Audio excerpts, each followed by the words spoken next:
منہ پر انگلی رکھتے ہوئے خاموش رہنے کے لیے کہا۔ ابھی بتاتی ہوں۔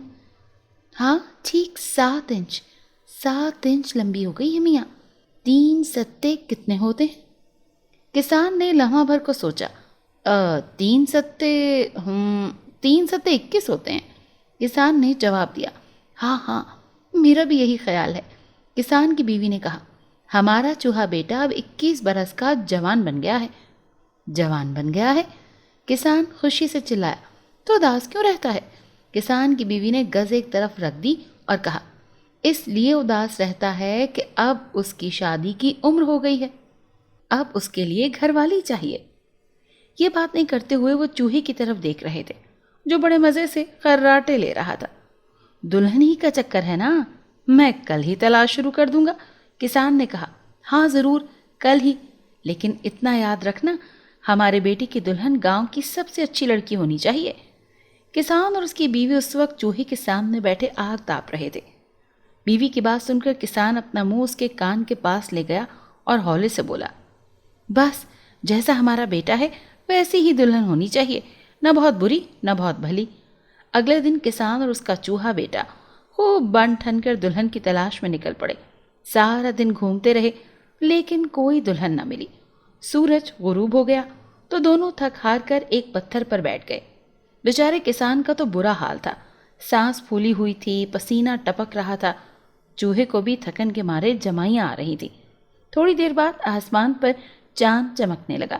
یہ 14ویں کا چاند تھا۔ اس کے حسن اور نور نے کسان کی آنکھوں کو چندیا دیا۔ اس نے چوہے سے کہا، دیکھو ادھر دیکھو بیٹا، میرے خیال میں صرف چاند کی بیٹی چاندنی ہی تمہاری دلہن بننے کے قابل ہے۔ بولو کیا خیال ہے؟ چوہا کافی دیر آنکھ جھپکے بغیر چاند کی طرف دیکھتا رہا۔ چاندنی سچ مچ بہت حسین تھی، بہت چمکدار تھی، لیکن اس کو کچھ زیادہ پسند نہ آئی۔ اس نے باپ سے کہا، ابا اس میں شک نہیں کہ چاند کی چاندنی بے حد حسین ہے، لیکن یہ تو ٹھنڈی اور مغرور دکھائی دیتی ہے۔ ہاں ہاں میں ٹھنڈی اور مغرور ہوں، میں تمہارے لیے ہرگز نہیں ہوں۔ چاندنی نے حقارت سے کہا۔ کسان اٹھ کر کھڑا ہو گیا اور چاندنی سے بولا، چندا رانی مجھے بس اتنا بتا دو، کیا دنیا میں تم سے کوئی زیادہ حسین بھی ہے؟ ہاں ہاں کیوں نہیں، چاندنی نے جواب دیا۔ بادل کی بیٹی بدلی مجھ سے کہیں زیادہ خوبصورت ہے، جب وہ میرا چہرہ اپنے آنچل سے ڈھانپ دیتی ہے تو میں چھپ جاتی ہوں، سو وہ مجھ سے بہتر ہے، میرا تو یہی اندازہ ہے۔ اس وقت کہیں سے تیرتی ہوئی ایک بدلی آئی اور اس نے چاند کو چھپا لیا۔ اب وہ کسی کو نظر نہیں آتا۔ ادھر دیکھو بیٹا، یہ دلہن تمہارے لائق ہے، کیا تمہیں پسند ہے؟ ہے تو بہت اچھی، چوہے نے جواب دیا، پھر رک کر بولا، لیکن بہت اداس اور غمزدہ نظر آتی ہے۔ ہاں وہ تو میں ہوں، بدلی نے اداسی سے کہا، میں تمہارے لیے نہیں ہوں۔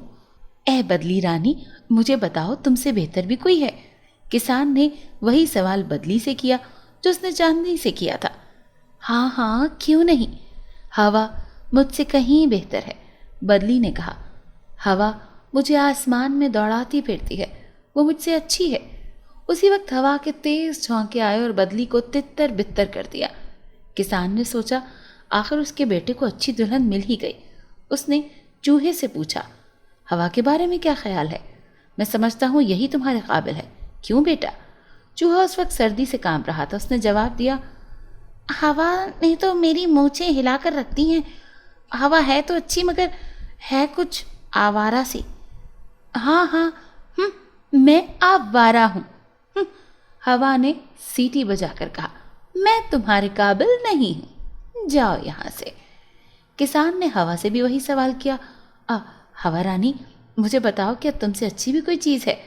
مجھ سے اچھی پہاڑی ہے، ہوا نے جلدی سے جواب دیا، جو کتنی ہی تیز چلوں یہ اپنی جگہ سے نہیں ہلتی۔ کسان اور چوہے نے پلٹ کر دیکھا، وہ ایک پہاڑی کے پاس بیٹھے تھے۔ کسان نے سکھ کا سانس لیا اور بولا، شکر ہے آخرکار ہمیں تمہارے لیے دلہن مل گئی۔ بولو بیٹا کیسی ہے، پسند آئی؟ جی ابا جان، ہے تو بڑی شریف مگر لگتا ہے کہ ضدی ہوگی۔ افسوس افسوس، کسان نے افسردگی سے کہا، بیٹا معلوم ہوتا ہے کہ ہمیں تمہاری دلہن کبھی نہیں ملے گی۔ پھر وہ پہاڑی سے بولا، پہاڑی رانی کیا تم سے بہتر بھی کوئی ہے؟ اس پہاڑی میں گرج پیدا ہوئی اور آواز آئی، مجھ سے بھی اچھی ایک چیز ہے، بس تم مجھے کھودنا شروع کر دو، تمہیں اپنے بیٹے کی دلہن مل جائے گی۔ کسان نے پھاوڑے سے اور چوہے نے اپنے پنجوں سے پہاڑی کو کھودنا شروع کر دیا۔ کچھ دیر بعد پہاڑی میں ایک سوراخ ہو گیا۔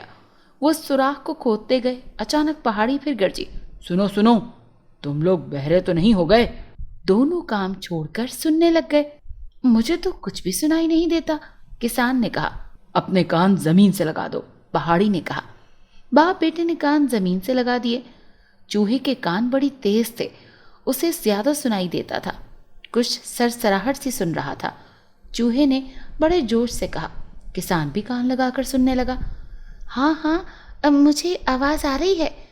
اس کے بعد کسان نے بھی کہا، ہاں مجھے بھی آواز آ رہی ہے، یوں لگتا ہے جیسے کوئی چیز ہے جو کسی کو کھرچ رہی ہے۔ یہی تو میں بتا رہی تھی، پہاڑی نے کہا۔ کسان اور چوہے نے تیزی سے کھودنا شروع کیا۔ اب دوسری طرف سے آنے والی آواز زیادہ صاف سنائی دے رہی تھی، سر سر۔ اب ان کے سامنے ایک بڑا سا سوراخ تھا جو سیدھا پہاڑی کے سینے تک جاتا تھا۔ باپ بیٹا دونوں سوراخ میں منہ ڈال کر سرگوشی میں بولے، باہر آ جاؤ، باہر آ جاؤ، تم جو بھی ہو باہر آ جاؤ، باہر نکل آؤ۔ پلک جھپکتے میں ان کے سامنے ایک منی سی چوہیا کھڑی تھی۔ اس نے بھورے رنگ کا ریشمی لباس پہن رکھا تھا اور ماتھے پر شبنم کی بندی کا ٹیکا چمک رہا تھا۔